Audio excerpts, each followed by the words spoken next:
What's up, I'm Troubleshoot, welcome to Elder Scrolls Oblivion Remastered. In this quick guide, I'm going to show you how to pick locks. It's actually really simple. Though I would recommend, if this is your first time testing, pause the game on the System tab, Quicksave. Then check your inventory for, on the Miscellaneous tab, Lockpicks over here. You can always check your lockpick count inside of a lock in the top left corner. Usually you can hit R to auto attempt a lock, but based on your lockpicking level, it'll either break if it's too difficult for you, or it'll succeed instantly. Usually this is the least efficient way to get into a lock. As you can see, I'm failing all of these. For this one, I'll need to pick it manually to get it done. The easier locks have fewer pins, harder locks have more.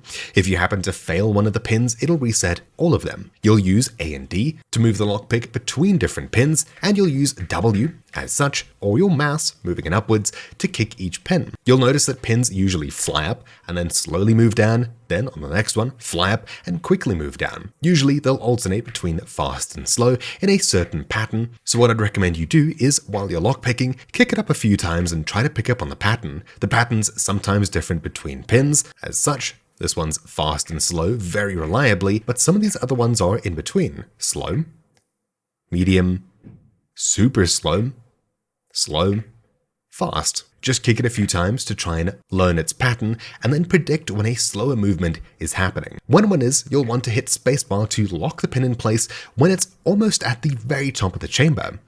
So that was a fast one. Let's try this next one. Kick it up, lock it, and now it's in place. I pressed spacebar just as it was about to touch, so that when I pressed it, it was practically exactly at the top. That's what we need to do for each of these. So I'll just watch this pattern a bit, try to predict a slow moving one, and hit spacebar to lock it in place at the very top.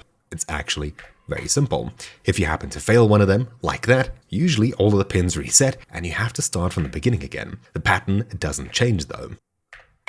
Usually I want to press it again just before it touches the top, otherwise, by the time the key is down, it may already be coming down, causing the lockpick to break and for the lockpick to fail. There we go. We've just hacked into this. It only cost me a few lockpicks, though of course, I did break quite a few to demonstrate what not to do. For this reason, if you run out of lockpicks or don't like how many you used, you can always revert a save if you wish, but remember, lockpicks are cheap, so if you happen to run out, it shouldn't really be too much of a hassle to get more of them. Let's try it again.